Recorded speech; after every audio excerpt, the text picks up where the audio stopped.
भारतात सर्वप्रथम राज्य सरकारने घर कामगारांसाठी महाराष्ट्र राज्य घरेलू कामगार कायदा केला आहे।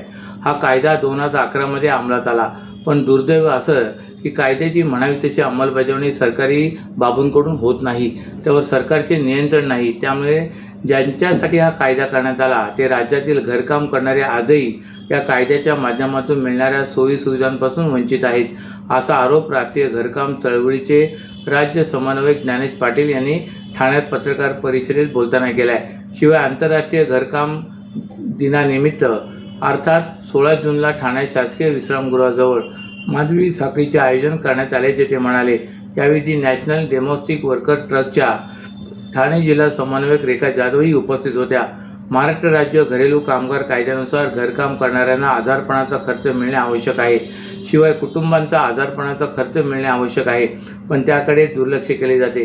या कायद्यातील कलम 10 ची अंमलबजावणी होत नाही अशी खंत पाटील यांनी व्यक्त केली। राज्यात तालुका पातळीपर्यंत घरेलू कामगारांना नोंदणीकृत करणारी सक्षम यंत्रणा तयार करा।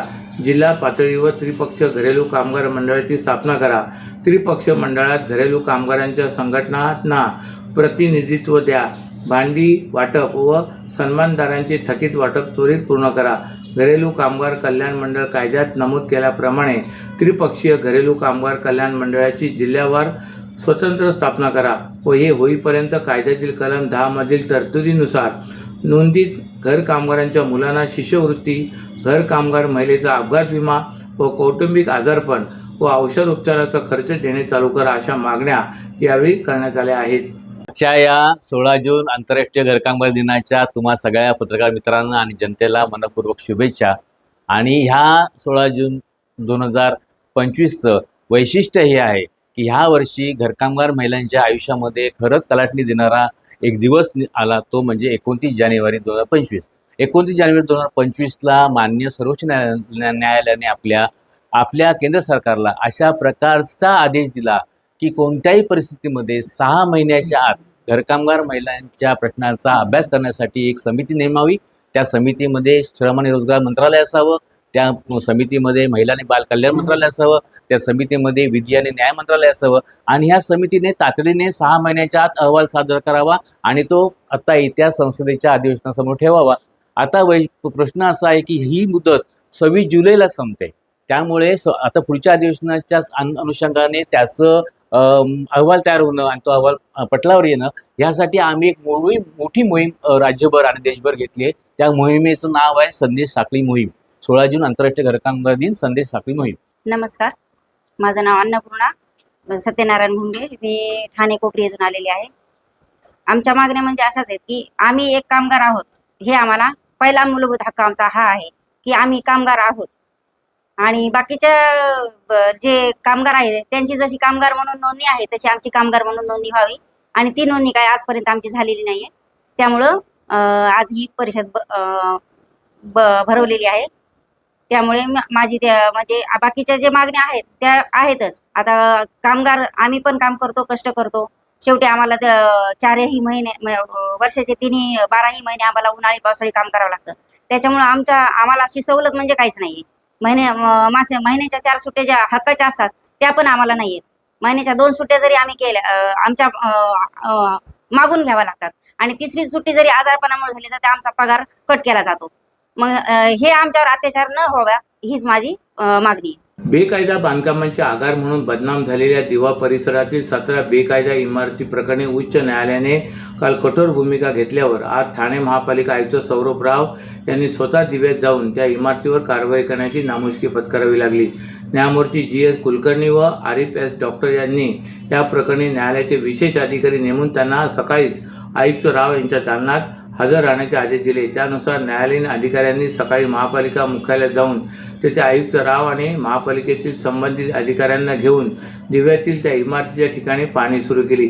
संपूर्ण महापालिका हद्दीतील बेकायदा बांधकामांचे पेव फुटले असताना स्वतः महापालिका आयुक्तांवर दिव्यात जाऊन कारवाई करण्याची वेळ उडवल्याने ठाण्यातील बोकाळलेल्या बेकायदा कारभारालाही चपराक मानली जात आहे। संपूर्ण ठाणे महापालिका हद्दीत गेल्या काही वर्षापासून मोठ्या प्रमाणावर बेकायदा बांधकामे सुरू असल्याच्या तक्रारी सातत्याने पुढे येत आहेत। कौसा येथील लकी कंपाऊंड दुर्घटनेनंतर अशा बांधकामांना आवर घालण्याच्या वल्गना सातत्याने केल्या गेल्या। प्रत्यक्षात मात्र कळवा, मुंब्रा, दिवा, डायधर भागात गेल्या काही वर्षात शेकडोंनी बेकायदा इमारती उभ्या राहिल्यात. मागील 2.5-3 वर्षात बदललेल्या राजकीय परिस्थितीवर तरी बांधकामे सुसाट पद्धतीने उभी राहू लागली आहेत. याच पार्श्वभूमीवर दिव्यातील 18 बेकायदा इमारतींच्या या प्रकरणावर सुनावणी देत असताना काल उच्च न्यायालयाने थेट महापालिका आयुक्तांच्या उपस्थितीत या इमारतींची पाहणी करावी आणि अहवाल सादर करावा असा आदेश दिल्याने आयुक्त सौरभ राव यांना आज सकाळी दिव्याच्या दिशेने कूच करणे भाग पडले. दिव्यातील प्रकरणातील वादग्रस्त जागेवर म्हणजेच गट क्रमांक 178, 189 आणि 180 शीळ येथील 17 बेकायदेशीर इमारती तपासण्यासाठी न्यायालयाने स्थानिक न्यायालयाच्या माध्यमातून सक्षम अधिकारी नियुक्त करण्याच्या सूचना दिल्या. न्यायालयाने नेमलेल्या या अधिकाऱ्याने आज सकाळी महापालिका मुख्यालयातील आयुक्त दालनात पोहोचावे आणि तेथून आयुक्तांसह संबंधित अधिकाऱ्यांनी घेऊन दिव्यातील वादग्रस्त जागेला भेट द्यावी अशा न्यायालयाच्या सूचना होत्या. कोर्ट अधिकारी सकाळी 10:15 वाजता ठाणे महापालिका आयुक्त कार्यालयात रिपोर्ट करतील व 11 वाजता स्थळ दर्शन करतील व दिव्यात इतकी गंभीर गैरव्यवस्था असल्यामुळे या पाहणी दरम्यान महापालिका आयुक्तांनी प्रत्यक्ष जागेवर उपस्थित राहणे आवश्यक आहे असे आदेश कोर्टाने दिले होते. कोर्ट अधिकारी महापालिकेच्या खर्चावर त्या ठिकाणचे फोटो व व्हिडिओ चित्रीकरण करेल आणि अहवालासह न्यायालयात सादर करेल. कोर्ट अधिकारी आणि महापालिकेच्या अधिकाऱ्यांना सशस्त्र पोलीस संरक्षण दिले जाईल. या आदेशाची प्रत ठाणे पोलीस आयुक्तांना पाठवण्यात यावी असेही न्यायालयाने म्हटले होते.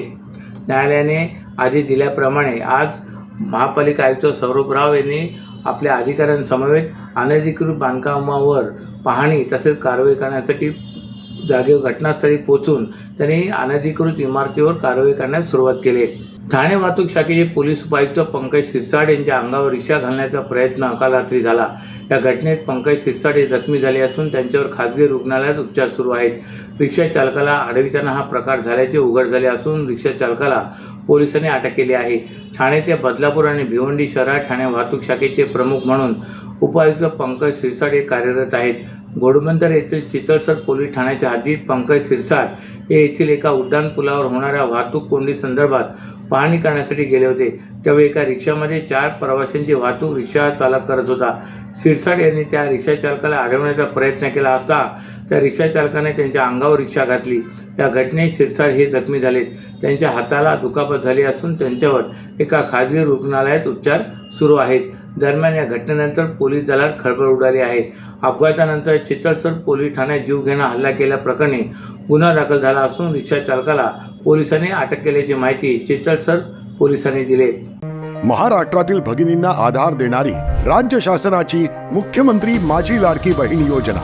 या योजनेअंतर्गत अल्प उत्पन्न गटातील 21 ते 65 वयोगटाच्या भगिनींना मिळणार दरमहा 1500 रुपयांची मदत. अर्ज करण्यासाठी 31 ऑगस्ट 2024 पर्यंत मुदतवाढ. कुटुंबाचं वार्षिक उत्पन्न 2.5 लाख रुपयांपेक्षा कमी असलेल्या महिला पात्र. कुटुंबाकडे पिवळं किंवा केशरी रेशन कार्ड असल्यास उत्पन्नाचा दाखला आवश्यक नाही. पांढरं रेशन कार्ड असेल किंवा रेशन कार्ड नसेल तर कुटुंबाचं वार्षिक उत्पन्न 2.5 लाखांपेक्षा कमी असल्याचा दाखला आवश्यक. योजनेसाठीचा ऑनलाईन अर्ज नारी शक्ती दूत ॲपवरून किंवा पोर्टलवर भरता येईल. ज्या भगिनींना ऑनलाईन अर्ज भरता येत नसेल त्यांच्यासाठी अंगणवाडी, ग्रामपंचायत, वॉर्ड ऑफिस, सेतू सुविधा केंद्रामध्ये किंवा आशाताई बचत गटाच्या CRP यांची मदत उपलब्ध. आता आपल्याला अभिमानानं म्हणता येईल, सुखी आणि सुरक्षित आहे माझी लाडकी बहीण. ठाणे महापालिका क्षेत्रातील पोलीस ठाण्याच्या परिसरातील आणि बस आगारामधील भंगार वाहनांबरोबरच त्या ठिकाणी पडलेल्या वाहनांच्या टायरमध्ये पावसाचे पाणी साचून डासांची उत्पत्ती होऊन साथरोग पसरण्याची शक्यता असते. हीच बाब लक्षात घेऊन ठाणे महापालिका प्रशासनाने शहरातील सर्वच पोलीस ठाण्यासह बस आगार प्रमुखांना नोटिसा दिल्या असून त्यात भंगार वाहनांमध्ये पाणी साठून डासाची उत्पत्ती होणार नाही याची काळजी घेण्याचे आवाहन केले आहे. डास उत्पत्तीसाठी पाण्याची साठवणूक आणि कचरा यामुळे होते. शहरात वाहन टायर पंक्चरची दुकाने, रहिवासी क्षेत्रात टायर, नारळ, करवंट्या आणि बांधकामांच्या ठिकाणी खोदलेले खड्डे यामध्ये पावसाचे पाणी साचून डासाची उत्पत्ती होण्याची शक्यता असते. या डासामुळे डेंग्यू, मलेरिया अशा आजारांची साथ पसरते. पावसाळ्यात उद्भवणारे आजार रोखण्यासाठी पालिकेकडून उपाययोजना करण्यात येतात. त्याचाच एक भाग म्हणून ठाणे महापालिका दरवर्षी शहरातील वाहन टायर पंक्चरची दुकानांना नोटीस बजावते. याशिवाय निर्माणाधीन बांधकाम प्रकल्पांनाही नोटिसा बजावते. तसेच झोपडपट्टी भागात पावसाचे पाणी साचून डासाची उत्पत्ती होऊ नये यासाठी घरांच्या छतावर टायर, नारळाच्या करवंट्या आणि रिकामे डबे ठेवू नका अशा सूचना करण्यात येत असतात. यंदाही पालिकेने अशाच प्रकारच्या नोटिसा बजावल्या आहेत. असे असले तरी शहरातील पोलीस ठाण्याबाहेर विविध गुन्ह्यात जप्त केलेली तसे अपघातग्रस्त वाहने ठेवण्यात येतात. यातील अनेक वाहनेही वर्षानुवर्ष तिथेच उभी असल्याने भंगार होतात. अपघातग्रस्त वाहनांचे टायरही तिथेच पडलेले असतात. तसेच शहरातील बस आगारांमध्येही भंगार वाहने उभी असतात आणि वाहनांचे टायरही इतरत्र पडलेले असतात. या भंगार वाहनाबरोबरच त्या ठिकाणी पडलेल्या वाहनांच्या टायरमध्ये पावसाचे पाणी साचून डासांची उत्पत्ती होऊन साथरोग पसरण्याची शक्यता असते. हीच बाब लक्षात घेऊन ठाणे महापालिका प्रशासनाने शहरातील सर्व पोलीस ठाण्यासह बस आगार प्रमुखांना नोटिसा दिल्या असून त्यात भंगार वाहनांमध्ये पाणी साठून डासांची उत्पत्ती होणार नाही याची काळजी घेण्याचे आवाहन केले आहे. अहमदाबाद येथील विमान दुर्घटनेत डोंबिवलीतील हवाई सेविका रोशनी सोनगरे हिचा मृत्यू झालाय. उपवर झाल्याने रोशनीच्या आई वडील आणि कुटुंबियांनी तिच्या विवाहाची तयारी सुरू केली होती. एक सुस्वरूप उच्च शिक्षित मुलाबरोबर रोशनीच्या रेशीमगाठी बांधल्या जाणार होत्या. येत्या नोव्हेंबरमध्ये साखरपुडा करून पुढील वर्षी मार्चमध्ये रोशनीचा विवाह करण्याचे नियोजन केले जात होते आणि त्यापूर्वीच ही दुर्घटना घडली अशी माहिती रोशनीच्या एका नातेवाईकाने माध्यमांना दिली.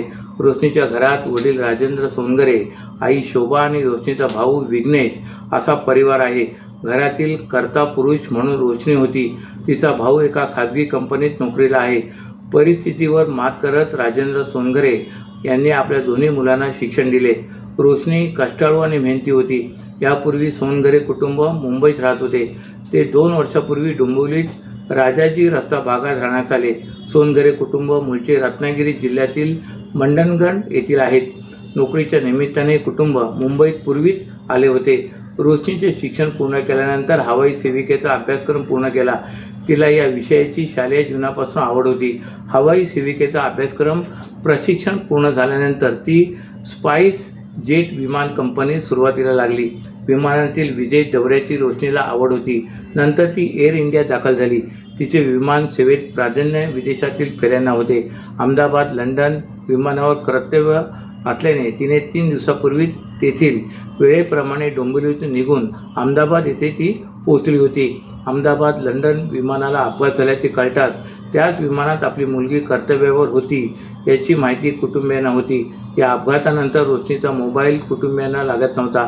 त्यामुळे अस्वस्थ झालेल्या रोशनीचे वडील भावाने तात्काळ अहमदाबाद घातले आणि रोशनीच्या घरी तिचे मामा प्रवीण सुखदरे, काका आणि इतर नातेवाईक मंडळी दाखल झाली. घरात शोककुल वातावरण आहे. रोशनीविषयी अधिकृतपणे कोणतीही माहिती कळत नाही. त्यामुळे आम्हाला सकारात्मक आशा आहे असा विश्वास सोनगरे कुटुंबियांना आहे. मर्चंट नेव्हीमध्ये कार्यरत असलेल्या एका उच्च शिक्षित तरुणाबरोबर रोशनीच्या रेशीमगाठी बांधल्या जाणार होत्या. येणाऱ्या नोव्हेंबरमध्ये रोशनीचा साखरपुडा करून पुढील वर्षी मार्च दरम्यान तिचा विवाह करण्याची बोलणी कुटुंबियांनी सुरू केली होती. रोशनीने पसंत केलेला वर कोकणातील गुहागर तालुक्यातील होता. तो सध्या ठाण्यात राहतो. नातेसंबंधात हे लग्न जुळले होते असे कुटुंबीय सांगतात. कष्ट, कठोर मेहनतीचे शिक्षण घेऊन नोकरी स्थिरावून जोडीदार बरोबर जीवनाच्या वाटचालीची तयारी करत असताना रोशनीवर काळाने घातलेल्या घालाने कुटुंबियांना धक्का बसलाय.